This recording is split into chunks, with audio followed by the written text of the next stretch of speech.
Doctora Caroline, muy buenas noches. Muchas gracias por aceptar la invitación en este tema pues tan importante y tan frecuente. Como usted se imaginará, es el número de pacientes más prevalente con vasculitis de diferentes tipos de ANCAS en la fundación. Es muy importante para nosotros estar muy informados y también agradecemos muchísimo al doctor Alejandro Escobar. Es una persona que aprecio mucho, que le agradezco mucho. Fui paciente de él y siempre será mi médico. Adelante, doctora. Muchas gracias.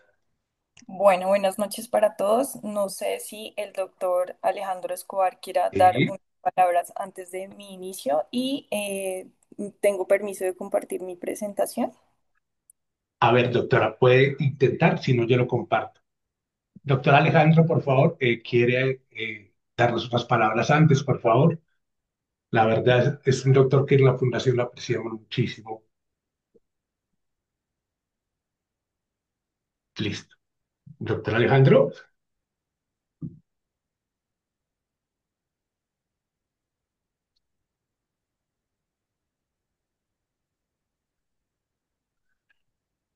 Creo que está teniendo problemas con la conexión. No sé sí, me si ya, dice que no ha podido activar el audio. no sé si lo esperamos unos minutos antes de empezar. ¿Sí, Mientras tanto, doctor? confirman si están viendo mi presentación. Sí, estamos viendo la presentación. De todas maneras, pues mientras el doctor se conecta, quiero decirles que este webinar es posible gracias al doctor Alejandro, que me volví a reencontrar con él en Medicarte. Yo fui paciente del Hospital San José. Es un lugar que también aprecio mucho y le agradezco mucho.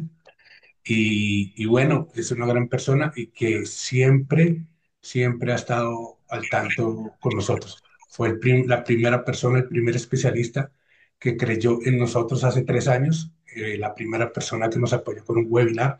Estábamos en pandemia, doctor. Fue sobre vacunación en pacientes reumáticos. Ya tiene audio, doctor. Adelante, doctor Escobar, por favor. ¿Me escuchan? No sé si me escuchan. Sí, Sí, señor, doctor. Bueno, discúlpeme, todos pues, tenía inconvenientes con la conexión y no me tocó reiniciar. Eh, Como decía Germán, pues con Germán nos conocemos hace mucho tiempo, con una muy buena relación médico-paciente y creo que Germán ha tenido una muy buena relación médico-paciente con todos los reumatólogos que ha rotado, entonces eso ha permitido que tenga unos muy buenos resultados y esto es primordial en todas las patologías y más en nuestra reumatología, en que podamos entendernos bien entre médicos y pacientes, nosotros interactuar bien con los pacientes para que las cosas salgan de la mejor forma y esto creo que lo hemos visto pues, en el caso de Germán, que pues, es paciente, es amigo, compañero, así lo interpreto yo. Nos hemos encontrado en varios eventos y como él les comentaba, pues inicialmente en pandemia tuvimos una interacción en la parte de vacunación que pienso yo que fue muy agradable y le agradezco a Germán que nos, ya pues al grupo de la Sociedad de Pacientes de Vasculitis que nos inviten a estas actividades. Creo que son valiosas de lado y lado, tanto médico como para paciente.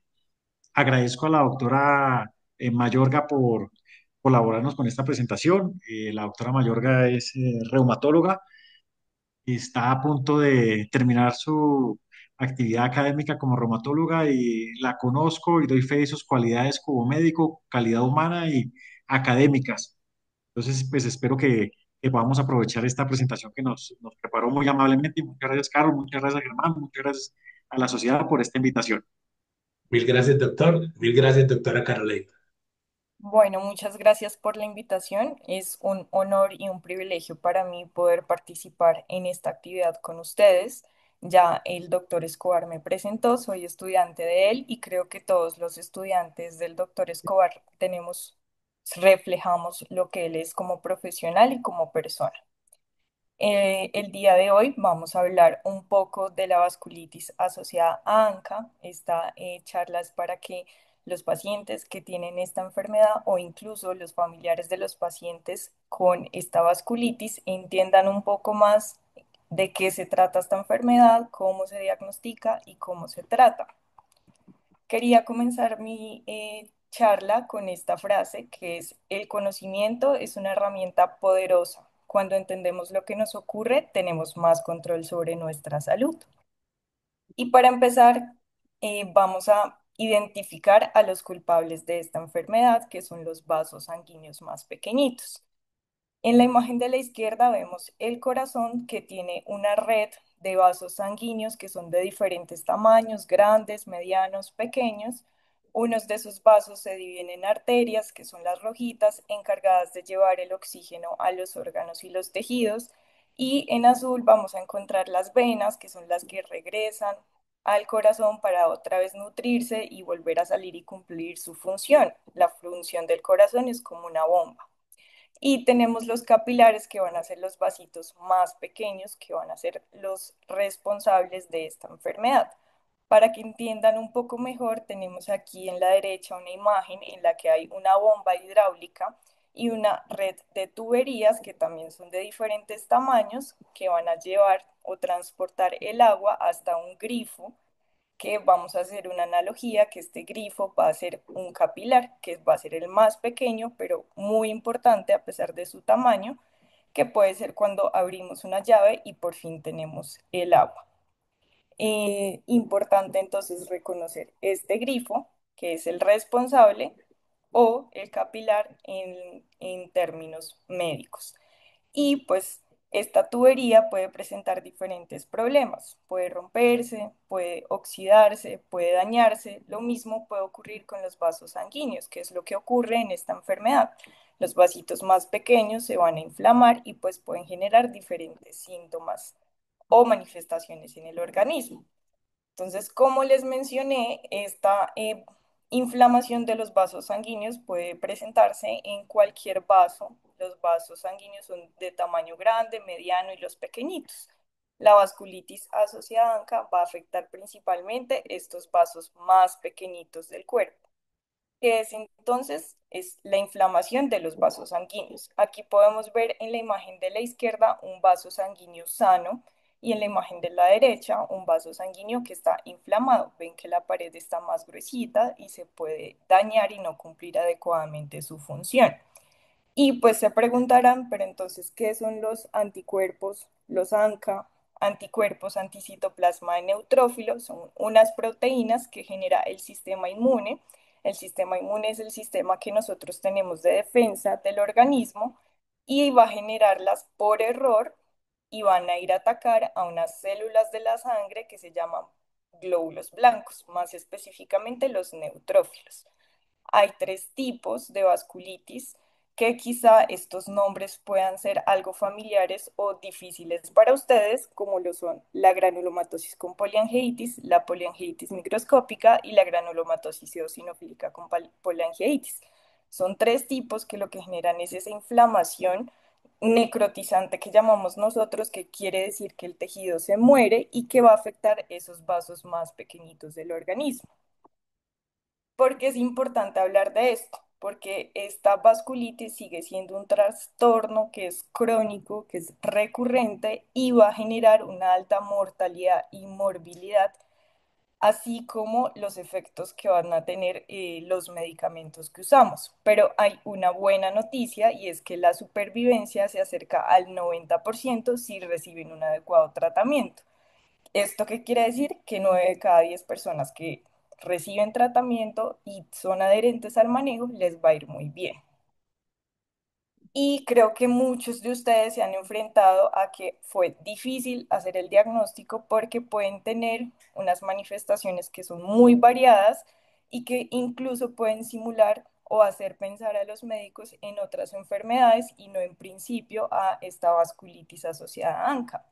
Por eso es importante identificar muy bien los síntomas que presentan para que podamos hacer un diagnóstico, instaurar un tratamiento de manera temprana y así evitar las posibles complicaciones. Las tres tipos de vasculitis que les mencioné van a tener características o manifestaciones clínicas específicas que se pueden compartir entre ellas. Hay tres principales que todas las tres van a tener, puede que sí o puede que no, como lo son la fiebre, pérdida de peso y fatiga o cansancio crónico. Estos tres síntomas sin ninguna otra causa que lo explique.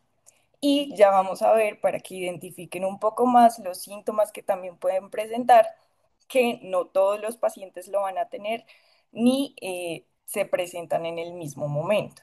Entonces, para empezar, puede afectar tanto las vías respiratorias, tanto superiores como inferiores, que puede generar sinusitis, que son cavidades que están llenas de aire que podemos tener aquí en la frente o al lado de la nariz, que pueden inflamarse y llenarse de moco, entonces por eso pueden presentar escurrimiento de moco a través de la nariz o hacia la parte posterior que puede hacer que uno se sienta como que se come ese moco. Esa puede ser una manifestación clínica. Otra es tener sangrado nasal o costras dentro de la nariz o úlceras que son como llaguitas, heridas que se pueden hacer en la fosa nasal. Puede haber otitis, inflamación de los oídos, sordera o incluso puede ser una enfermedad que es destructiva y genera deformidades en la nariz. Por ejemplo, acá en la imagen podemos ver que el tabique, que es el que separa las dos fositas nasales, se puede destruir, se rompe y se puede comunicar. Por eso cuando ponemos una linterna acá podemos ver que se alumbra al otro lado porque no existe esa pared.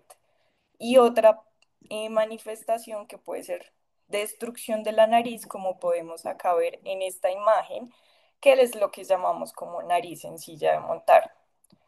Ya bajando más un poco en la vía respiratoria, acá tenemos entonces la anatomía, la boca, esta es la lengua, aquí ya bajando hacia el nivel del cuello encontramos dos tubitos, uno es el esófago y el otro es la vía respiratoria o la tráquea. Entonces, esta enfermedad también puede comprometer debajo de este huequito que son las cuerdas vocales. Entonces, aquí vemos que si entramos por una camarita a través de la boca, podemos llegar hasta este agujero donde así se ve normalmente. Y esta enfermedad puede inflamar y ese hueco por donde pasa el aire se ve mucho más pequeño.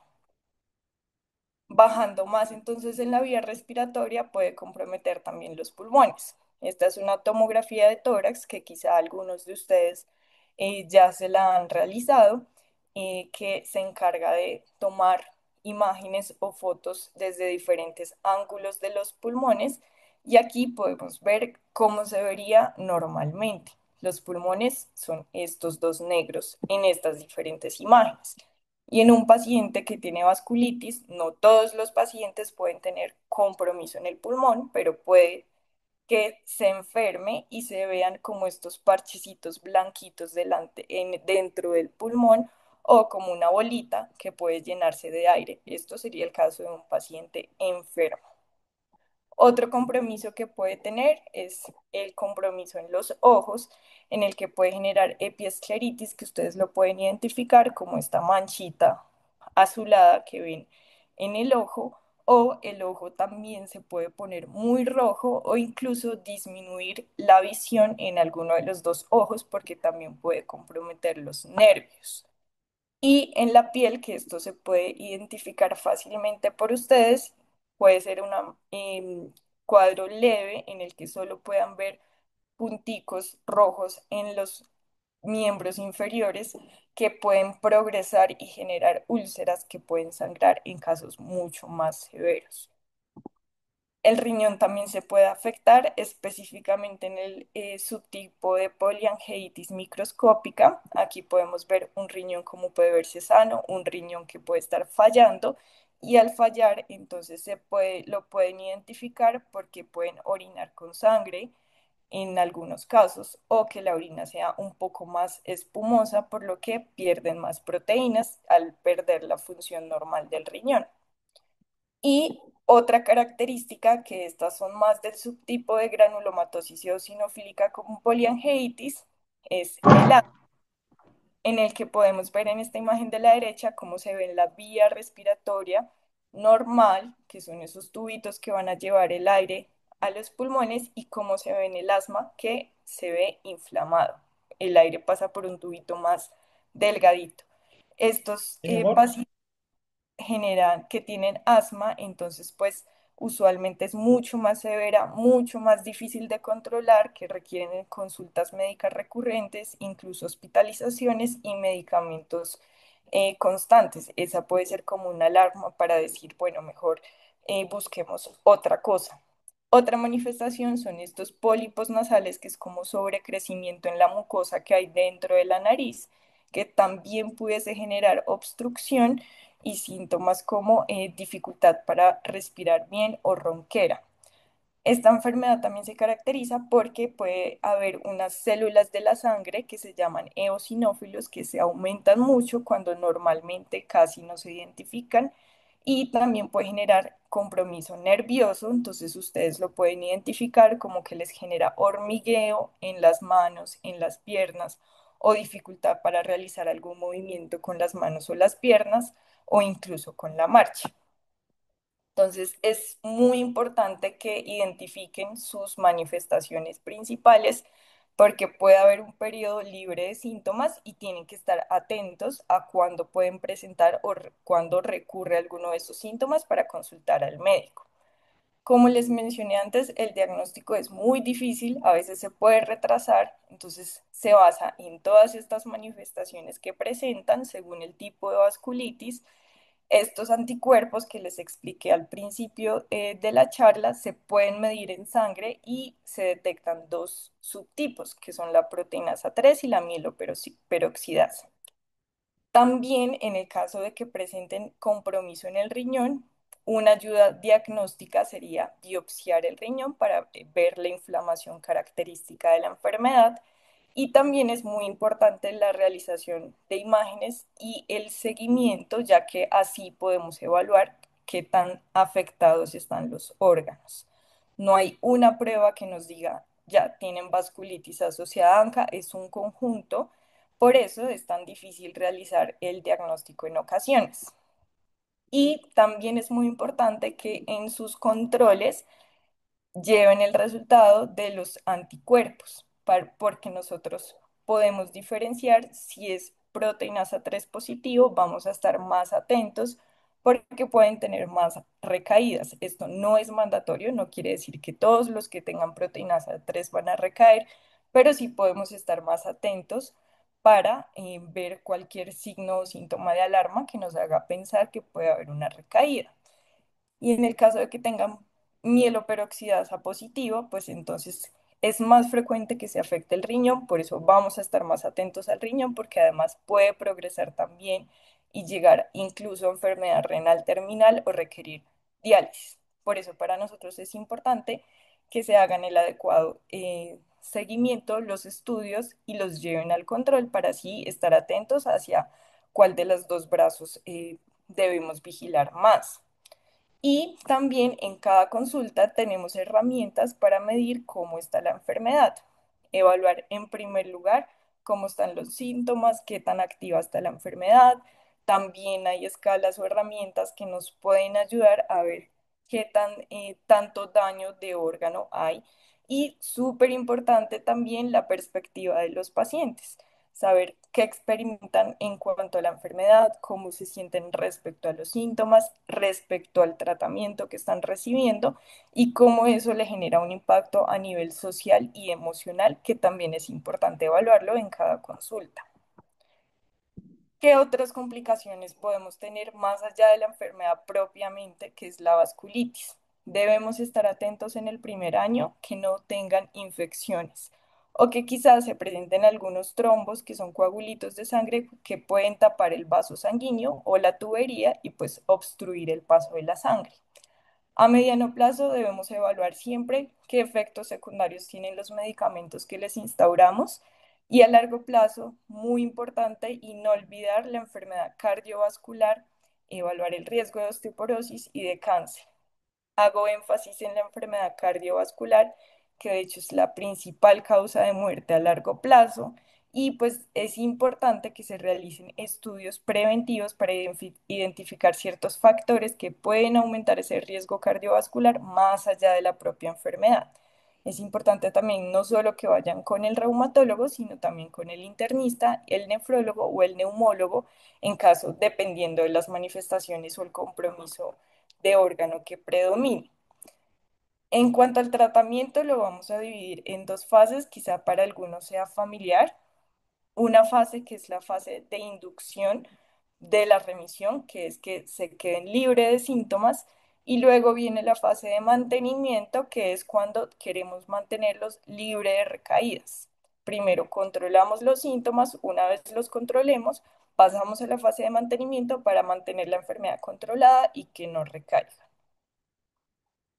Entonces, ¿cuál es el objetivo? Lograr una remisión rápida. El tratamiento, para que lo entiendan un poco, entonces va a depender de qué tan severa es su enfermedad. Entonces la podemos dividir en formas que son muy leves, formas que no son tan leves y van más hacia formas graves o muy graves. Cada una de estas va a ir acompañada de un medicamento que es familiar para ustedes, que son los corticoides, la prednisolona o la prednisona. Importante siempre ir disminuyéndolos de manera progresiva hasta que logremos llegar a la dosis mínima y así poder disminuir los efectos secundarios que tienen los corticoides.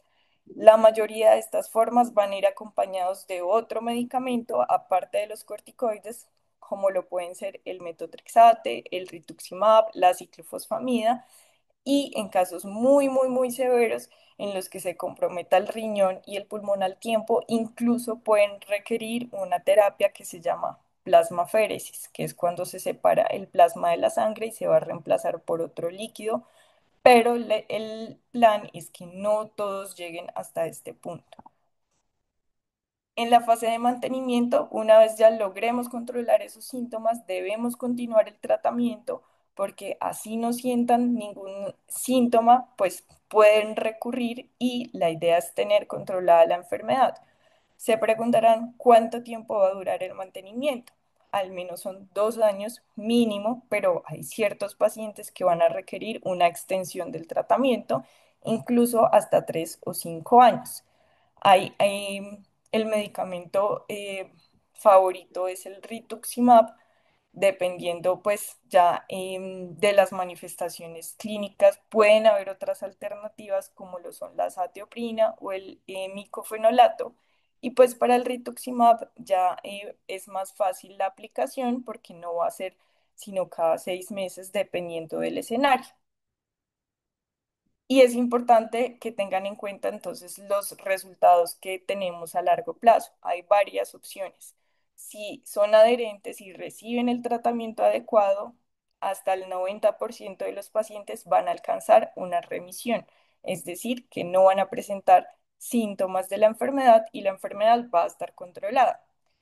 Hasta la mitad del paciente puede presentar alguna recaída, alguna reaparición de algún síntoma en los primeros 5 años después de que se les diagnostique la enfermedad.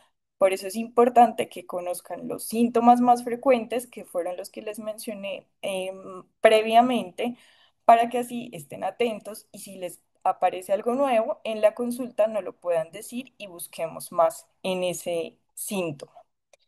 Y en el paciente que tenga compromiso en el riñón, 1 de cada 4 puede que esa enfermedad en el riñón progrese hasta que se vuelva una enfermedad renal crónica e incluso más en casos más severos requerir diálisis, que es a lo que no queremos llegar si reciben un adecuado tratamiento. Y aparte de tratar la vasculitis asociada a ANCA, es muy importante los cuidados complementarios. La salud cardiovascular, siempre en el control médico, ver la presión arterial si está controlada, cómo está el colesterol, para reducir esas enfermedades cardiovasculares como lo son el infarto y el accidente cerebrovascular o derrame cerebral, como se llama comúnmente. Es importante también proteger el riñón porque esta enfermedad puede afectar el riñón y eso lo podemos hacer mediante medicamentos que nos protegen los riñones. También es muy importante prevenir las infecciones. Por eso tienen que ir a sus controles con infectología para tener el esquema de vacunación al día, siempre estar atentos a los estudios que les enviamos de tuberculosis, de hepatitis y de VIH, e incluso algunos pacientes pueden requerir un medicamento que se llama trimethoprim sulfamethoxazol para prevenir infecciones.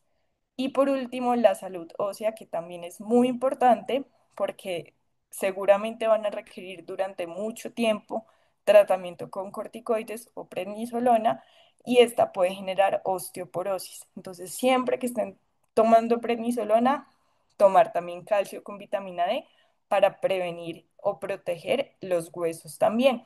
Y también importante hacer una evaluación para ver si tienen riesgo de osteoporosis con una densitometría.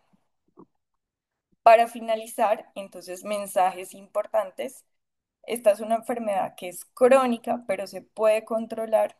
Importante que se adhieran al tratamiento, que asistan a los controles médicos, no solo con el reumatólogo, sino también con el nefrólogo, neumólogo, internista, infectólogo. Hay que hacer una monitorización periódica de los exámenes para ver que no tengan recaída la enfermedad y así disminuir las complicaciones que se pueden presentar a lo largo de los años. Entonces, súper importante estos mensajes. Uno, cumplir el tratamiento, aunque se sientan bien, aunque no tengan ningún síntoma, deben seguir las recomendaciones médicas y continuar los medicamentos para prevenir las recaídas.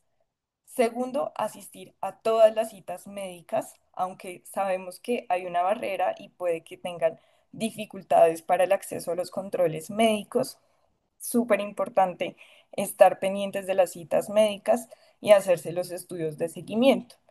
En tercer lugar, siempre controlar también la salud cardiovascular, la tensión arterial, el colesterol y ver la salud ósea para prevenir la osteoporosis. Y por último, ya conocemos un poquito más acerca de los síntomas de esta enfermedad. Si ven que aparece un nuevo síntoma, inmediatamente en el control, notificarle al médico para que podamos ampliar en estudios y ver que la enfermedad esté lo más controlada posible. Este es nuestro grupo de reumatología del Hospital San José con la Fundación Universitaria de Ciencias de la Salud, que está a cargo del doctor Escobar, que es nuestro jefe de servicio. Quedamos atentos a cualquier inquietud que tengan y esperamos que esta charla haya sido de provecho para ustedes. Doctora Carolei, muchísimas gracias. Doctora, tenemos tiempo para unas preguntas, por favor. Claro que Bueno, sí. Quedo atenta doctora, para las... hay unas preguntas que nos enviaron por correo, por el interno. Me voy a atrever a leerlas y después está Alex y Lucrecia que pueden tomar el micrófono y hacer la pregunta. A ver, la primera pregunta, doctora, que es muy frecuente hoy en día, que muchos pacientes tienen miedo. Hoy en día vemos que ya no se está usando, es común el uso del MAPTERA, sino nos están colocando biosimilares y los pacientes siempre afrontan ese cambio con algo de temor. Así, yo tuve MAPTERA al principio, ahora me ponen el biosimilar, no he tenido ningún problema, pero hay pacientes, acá hay pacientes no solo de Colombia, sino de México, Perú, España, entonces me gustaría que usted nos diera una opinión sobre eso, por favor, el biológico y el biosimilar. Bueno, pues yo creo es una pregunta muy importante. Me gusta mucho que tú también desde tu experiencia compartas cómo te ha ido con el original y y la molécula biosimilar.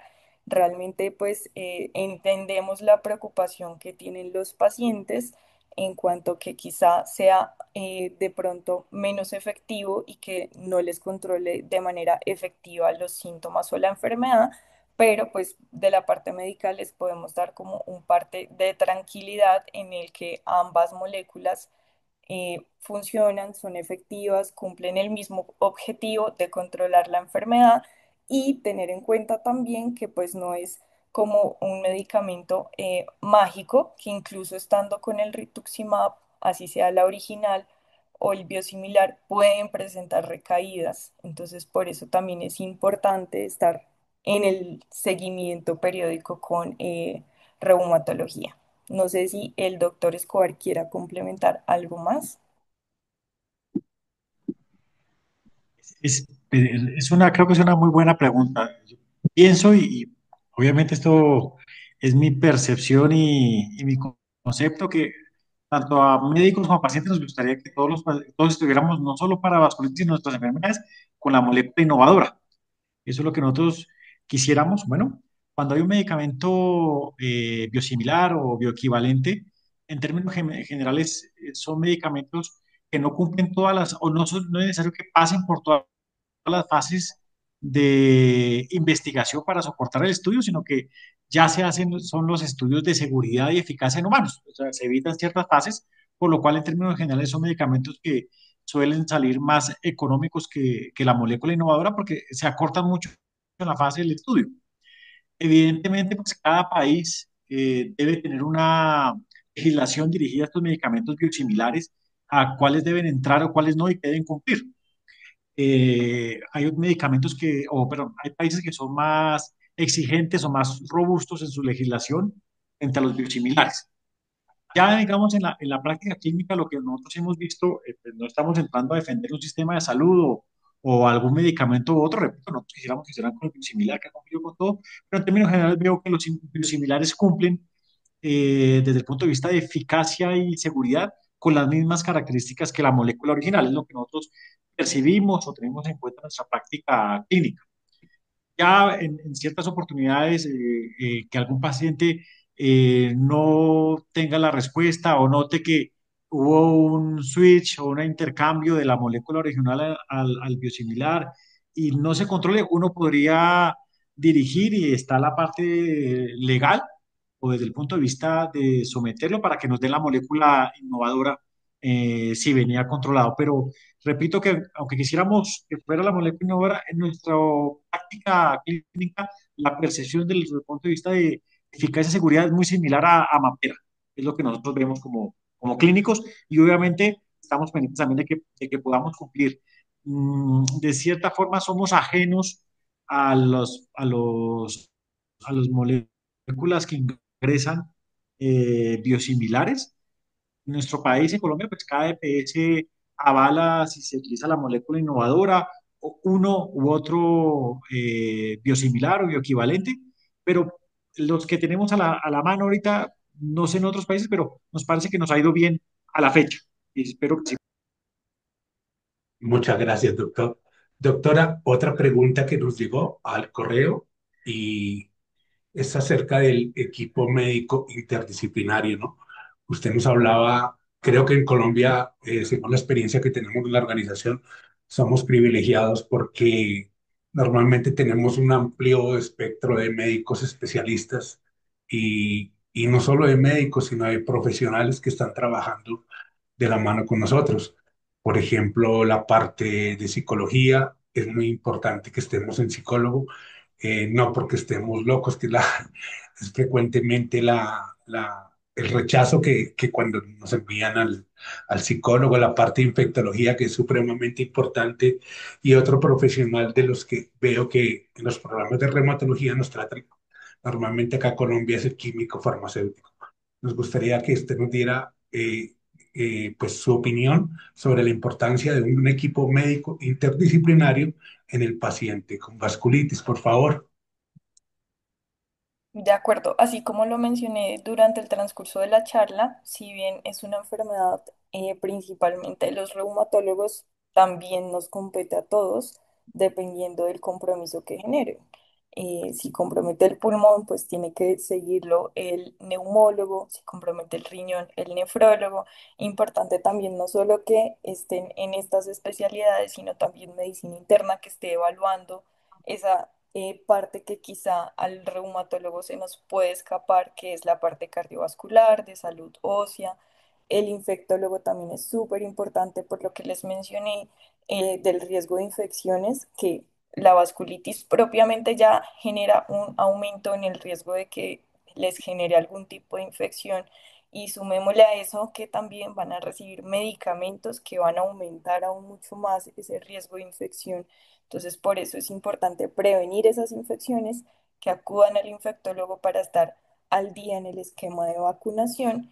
Em, y pues, aparte de estas especialidades, como es una enfermedad con una alta carga emocional y social, incluso laboral, también es importante, como lo mencionabas, asistir a psicología en caso de que se requiera para tener un apoyo. No es porque, como lo mencionabas, estén locos, sino porque es una evaluación interdisciplinaria entre diferentes especialidades médicas. Vi Eh, también en el chat que están preguntando por las enfermeras, claro que sí, es un grupo, todos colaboramos entre todos, son las encargadas de la aplicación de los medicamentos, entonces sin ellas pues tampoco podríamos avanzar en el tratamiento. Está Alex. Alex, si gustas abrir el micrófono y hacer la pregunta tú. Alex es paciente de granulomatosis con poliangiitis del Perú. Alex, dale, si gustas. Hola, Leo.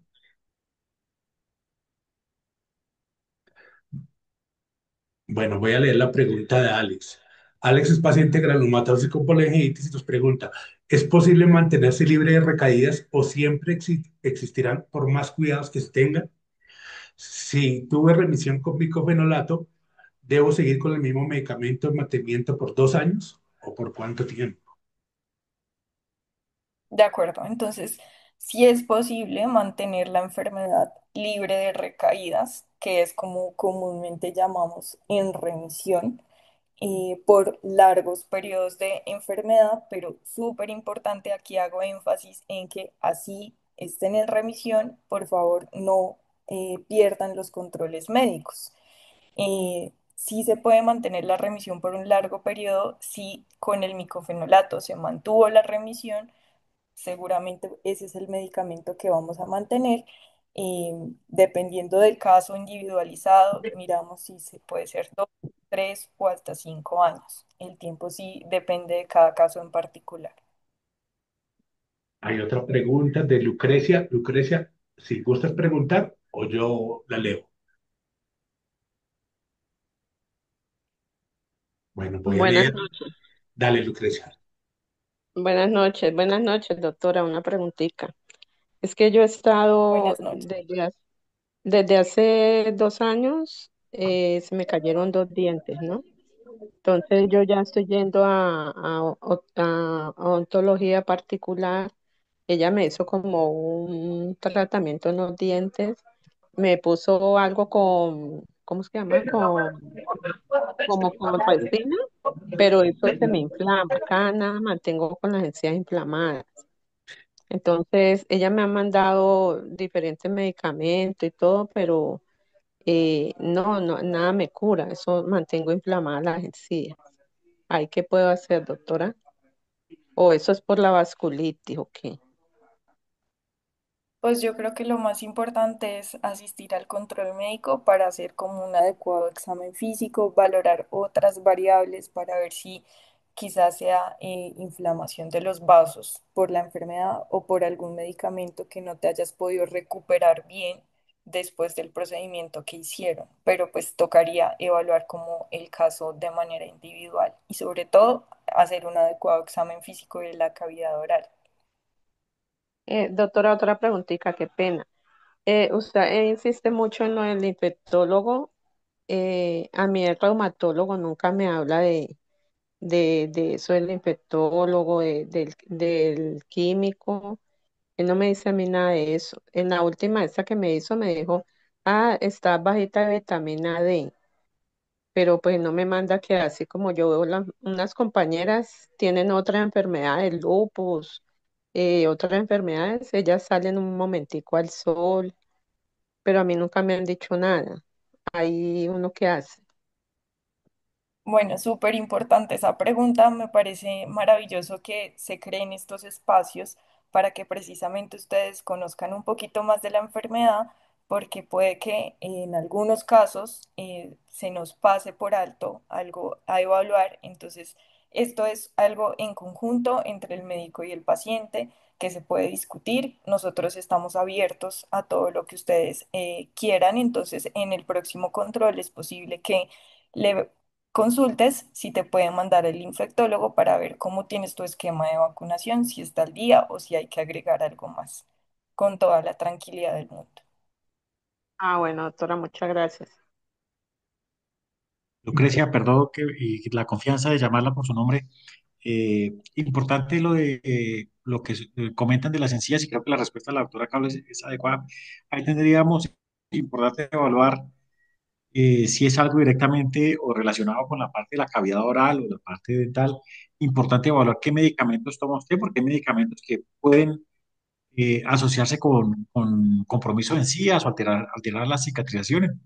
Y lo otro, pues, evaluar si es actividad. Uno preliminarmente con el síntoma aislado no pensaría que esto puede ser actividad de la enfermedad, interpretar bien si es la parte de la cavidad oral solo, o sea, relacionado con el medicamento, porque estos medicamentos recuerden que causan inmunosupresión.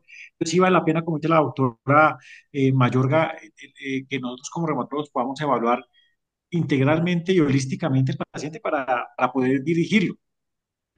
Sí, Yo pensaría, sin ser el médico tratante, que de pronto sí puede ser algo local, la parte de cavidad oral que puede estar favorecido por los medicamentos más que actividad, Lucrecia, pero obviamente ya ahorita veremos otras preguntas que me veo en el chat, pero diferenciar actividad o no en ciertas partes, en la gran mayoría de las oportunidades es difícil, pero yo me inclinaría más para eso, Lucrecia, y disculpe que le llame por el nombre propio. Y no, tranquilo, doctor. con respecto a la parte del infectólogo, nosotros, digamos, como grupo, y uno lo siente así, pues, mm, aunque uno tiene una especialidad base que es medicina interna, nosotros tenemos mucho a apoyarnos en las otras especialidades y Sí, pienso yo que el buen control de la enfermedad nace de una buena relación médico-paciente, una buena relación paciente-enfermera y el manejo integral de la enfermedad con un grupo multidisciplinario, que no siempre es fácil o no siempre es en un mismo momento de la enfermedad, sino que dependemos de los conceptos. Muchos de pronto reumatólogos pueden tener facilidades en la formulación o facilidades en el conocimiento de la parte de vacunación y riesgos de infecciones. Nosotros a veces vemos barreras en la parte, digamos, de formulación de las vacunas que le es más fácil al infectólogo evaluarlo por su conocimiento y por eso tendemos a remitirlos para estas valoraciones, porque a sí. nosotros nos interesa mucho obviamente el control de la enfermedad, que la enfermedad no genere daño en un órgano y que nuestros medicamentos no generen otras complicaciones, dentro de lo cual están las infecciones, como lo nombró la doctora Mayorga. Por eso los mandamos. De pronto, no estoy defendiendo ni nada, sino de pronto su reumatólogo es de pronto muy integral y tiene la facilidad de formular o hacer seguimiento, ¿sí? Pero nosotros sí buscamos que sea un manejo multidisciplinario en realidad, Lucrecia. Ah, bueno, doctor, muchísimas gracias, oye. Y obviamente, importante, y creo que esta es la importancia de estas reuniones, como dice la doctora Mayorga, pues, si usted se lleva una idea así y usted creo que en su control puede decirle, doctor, estuve en una reunión y me hablaron de la importancia de la prevención de infecciones con vacunas, en caso tal de que no pase, ¿sí? Para, para que el doctor evidencie si usted necesita un manejo antibiótico, manejo de prevención de infecciones, y esté pendiente de la vacunación. Y creo que esto es, pues, es el mensaje, ¿no? Saber qué es lo que nosotros como pacientes y esa interacción que tenemos nos pueda fortalecer el tratamiento de la enfermedad. Sí, señor. Ah, bueno, doctor, así lo voy a hacer. Muchísimas gracias, oye. Con el mayor gusto. Doctor, a mí me gustaría pues agregar e invitar a los pacientes a que confíen en ustedes, en los médicos reumatólogos, que están altísimamente capacitados y hoy en día con toda la tecnología, con toda esta posibilidad de comunicarnos, yo creo que nosotros no estamos solos con un médico tratante. Ustedes están comunicando entre ustedes, están compartiendo casos difíciles, estudiando, actualizándose a diario. Entonces yo sí los invitaría a confiar siempre en su reumatólogo, ¿no? No es un médico que toma una decisión de una nueva terapia por un capricho, sino está altísimamente sustentada en evidencia, en años de estudio, de actualización, en compartir con otros profesionales. Entonces me parece muy importante. Doctor, yo me atrevo a hacer una pregunta de mi caso que yo creo que va a pasar por sus manos, ya que soy otra vez paciente pues estoy cerca de usted. En mi caso, pues yo he venido con rituximab hace varios años, pero pues yo tengo doctora Caroline, su GPA, y realmente el asma por momentos es impresionante. Entonces me vi el neumólogo de Medicarte y, bueno, me había visto esta semana otra vez un neumólogo en la EPS. Yo venía del San Ignacio y ellos quieren aplicar mepolizumab y rituximab. Entonces, pues yo ya sé, les creo a ustedes, pero me gustaría tener su opinión. ¿Es posible aplicar las dos terapias, doctor? ¿No va a haber problema? ¿Cuáles serían los cuidados? Mepolizumab y rituximab. Y Germán, entendí la pregunta. En términos generales, no habría ninguna contraindicación en utilizar varios tipos de terapias biológicas o terapias combinadas. Obviamente, cuando uno tiene que llegar a terapias combinadas, casos extremos en los cuales el control de la enfermedad no ha sido fácil, o hay recaídas frecuentes, o se presenta recaída, entonces uno tiene que llegar al control de la enfermedad. La idea es que no actúe el neumólogo por un lado y el reumatólogo por otro, porque el neumólogo tiene claro que el miculizumab es el medicamento, ¿sí? Sí, sí, Y que no lo formule solo por el rituximab, sino que veamos al paciente de forma integral, que es una vasculitis y una enfermedad sistémica, Germán, ¿sí? sí, señor. Entonces, porque uno a veces piensa, pues el neumólogo está limitado a la parte de asma y va a tratar asma, ¿sí? Entonces, la idea es que veamos el paciente de forma integral, que hay una causa, que hay otras manifestaciones clínicas que pueden afectar la enfermedad, ¿ok? Entonces, en términos generales es lo que tenemos que ver. Entonces, me pareció escuchar el caso suyo, Germán, el otro día, como de forma aislada en lo que está hablando el doctor Alejandro, que es el neumólogo, ¿sí? Sí, sí. Yo no le vería ningún inconveniente a la terapia combinada, ¿sí? Pero sí creo que en lugar de lograr por un lado y nosotros por otro, hacer una junta reumato neumo, ¿sí? Para mirar qué otras opciones hay, ¿sí? El mepolizumab, evidentemente, es un medicamento que se utiliza en ECPA más que todo para las manifestaciones de tipo asma o manifestaciones no graves de la enfermedad, mientras que el rituximab sí es para enfermedades graves, ¿sí? Bueno, el rituximab se puede, como dijo la doctora Caroline, en sus diapositivas, desde enfermedades no graves hasta enfermedades graves o que amenazan la vida. Es un medicamento que cumple todo el espectro de la enfermedad. Entonces, si no está controlado, se puede hacer la combinación, pero creo que la indicación es que hagamos la junta con Reuma Neumo para mirar la opción, Germán.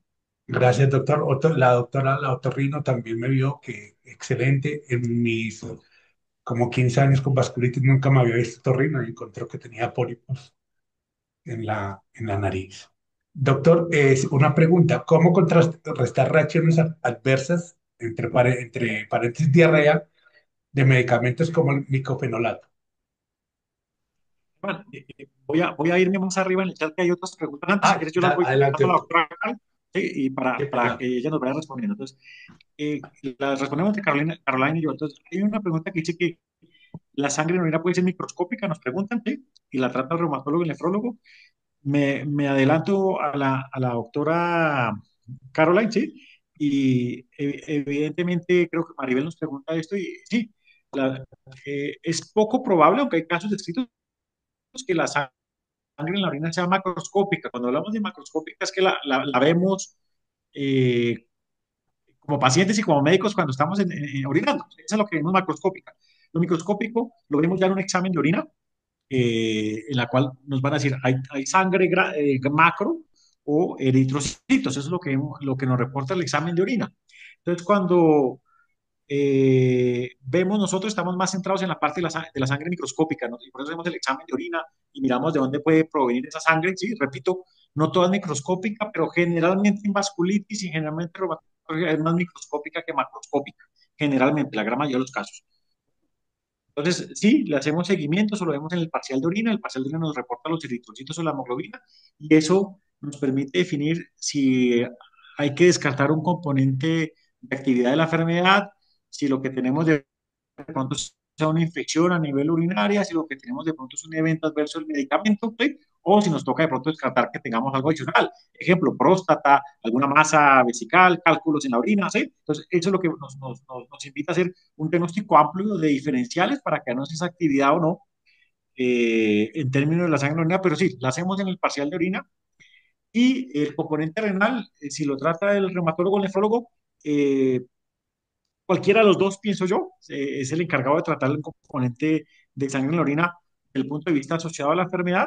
Lo importante es que podamos diferenciar si es actividad o no, hagamos los diagnósticos diferenciales y si la respuesta es reumatólogo o nefrólogo, mi respuesta es que deberemos trabajar en equipo, que es lo que invitamos acá y lo que recomendamos acá.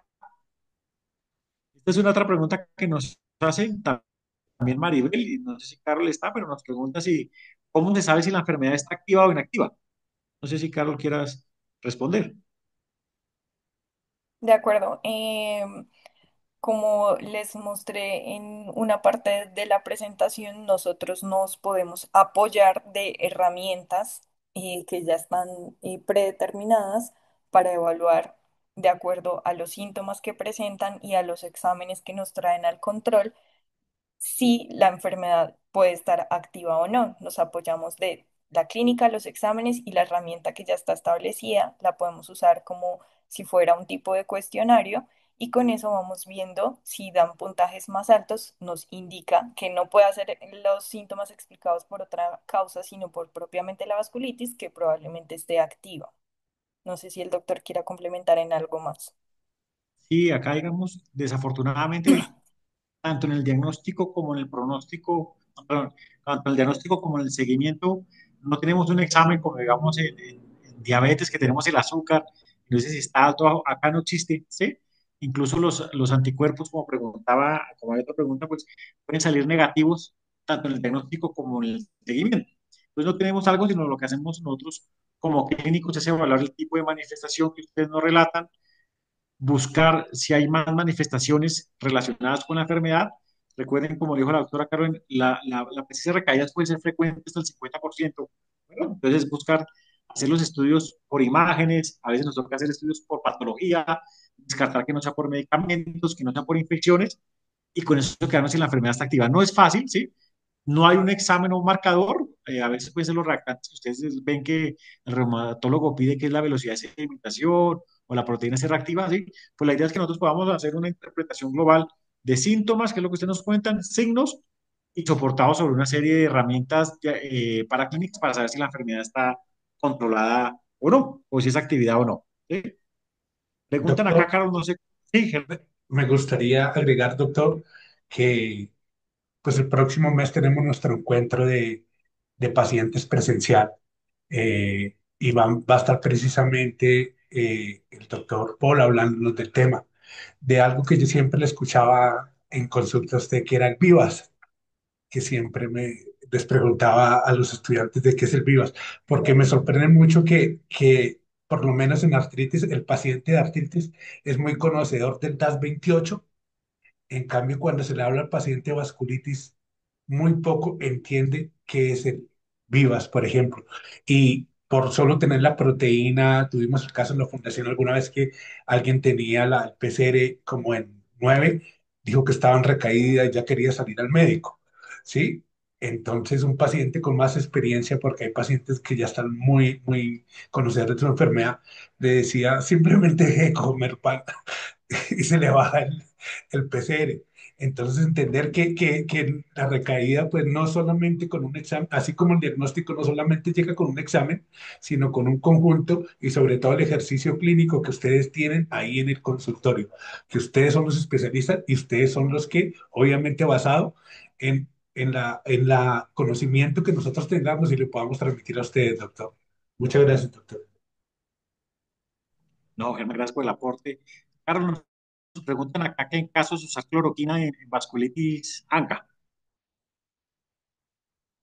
Pues realmente la hidroxicloroquina o la cloroquina no hacen parte de la terapia modificadora de la enfermedad que usamos específicamente para la vasculitis asociada a ANCA.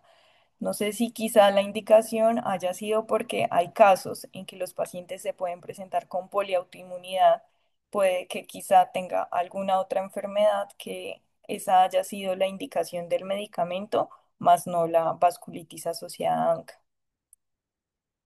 Sí, de acuerdo, no es un medicamento que sea como primera línea en el tratamiento de vasculitis ANCA, no la tenemos en nuestro armamentario terapéutico, Si uno la utiliza, a veces puede ser muy seguramente relacionado, como dice la doctora Carol, eh, con otra enfermedad afín de autoinmunidad, pero pues no contamos con esta como armamentario.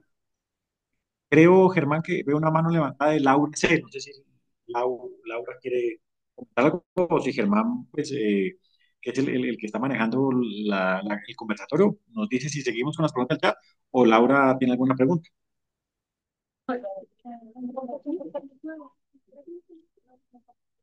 Yo soy una paciente diagnosticada con vasculitis con poliomielitis hace 5 años. Estuve en tratamiento inicialmente con ciclofosfamida y desde noviembre del 2020 con rituximab. Yo quisiera preguntar, ¿es posible que exista un embarazo que llegue a término pues con esa enfermedad y con los medicamentos que tengo?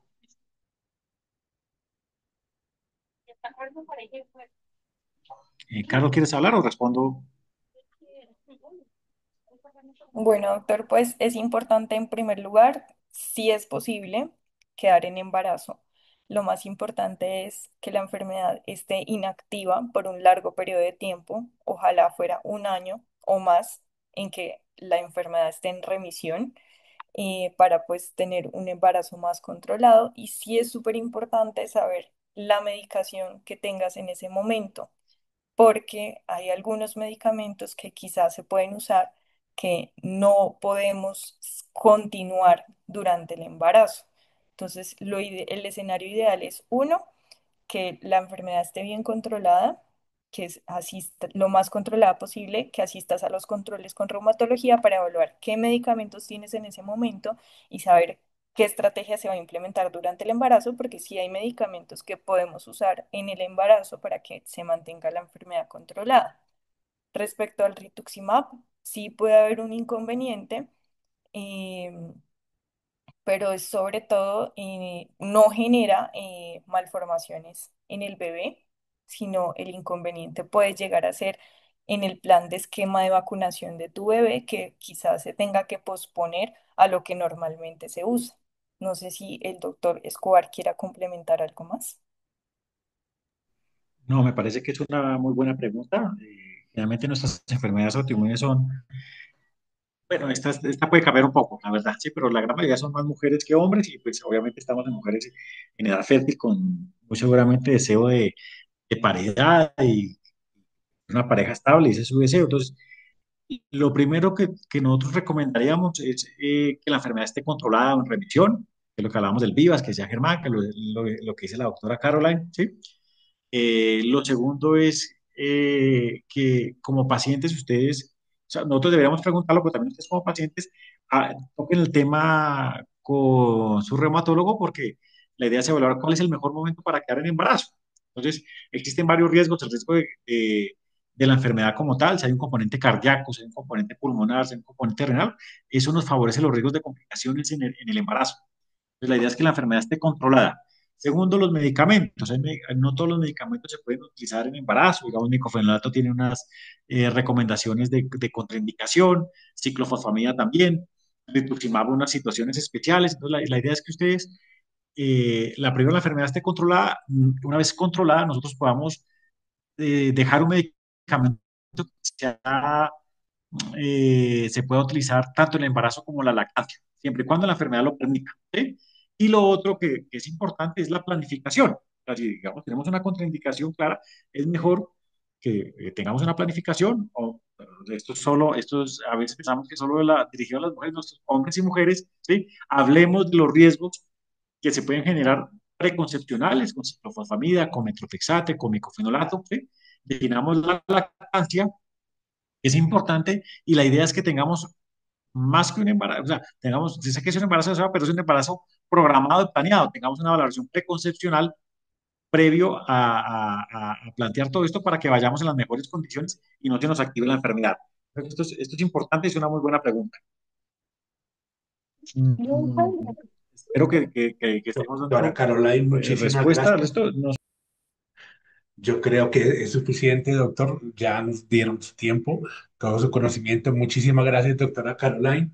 Muchas gracias, doctor Alejandro, por siempre colaborarnos. Lo aprecio muchísimo.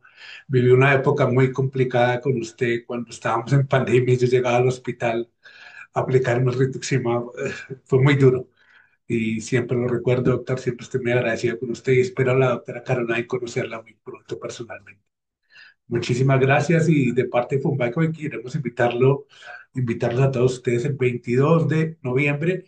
Vamos a estar en nuestro cuarto encuentro presencial, doctor, en, en la clínica Fray Bartolomé de las Casas de Reumatología. Nos va a estar acompañando el doctor Santiago Bernal, el doctor Paul Méndez, la doctora Karen. Vamos a presentar nuestro estudio caracterización del paciente con vasculitis en Colombia, la versión 2025. Es un estudio que hicimos, doctor, donde creo que yo se lo mostré alguna vez, donde arrojó que habían 3.200 pacientes de diferentes tipos de vasculitis en Colombia, pero pues está discriminado por departamento, por género, por EPS y por edad. Está, pues también lo podemos compartir, doctor, si lo desea. No lo hizo, lo hicimos nosotros, lo hizo el doctor, se me olvidó el nombre, el doctor de Medical Impact Colombia. Hernández. No, de Medical Impact Colombia es el doctor Rodrigo Restrepo, es un médico especialista en salud pública que pues está basado el estudio en el Civigila, ¿no? Que aprovecho también pues para recomendarles que siempre están reportando a los pacientes con vasculitis al registro de enfermedades huérfanas. Entonces, muchísimas gracias, doctora Caroline. Excelente. La webinar va a quedar en las redes sociales de la Fundación, en el canal de YouTube. Muchísimas gracias, doctor Alejandro, y espero verlo muy pronto, doctor. Gracias y esperábamos hacía mucho tiempo volverlo a ver, doctor. Gracias, doctor. Les agradezco mucho la oportunidad. Agradezco a la doctora Caroline por su presentación tan amable y en términos muy dirigidos a ustedes. Hay muchas preguntas, esperamos algún momento hacer otra reunión, ¿sí? Que Sí, claro que podamos sí, doctor. responderlas todas, ¿sí? Estamos muy disponibles, muy dispuestos. Esperamos vernos en el evento de la Fray Bartolomé. Veo que hay excelente reumatólogo, Germán, está muy bien, ¿sí? Sí, doctor. Y obviamente, pues creo que estos eventos y esta interacción son básicas para el adecuado control de la enfermedad, para resolver dudas, de pronto también para dar tranquilidad, ¿sí? Eso es Sí, señor. importante, ¿sí?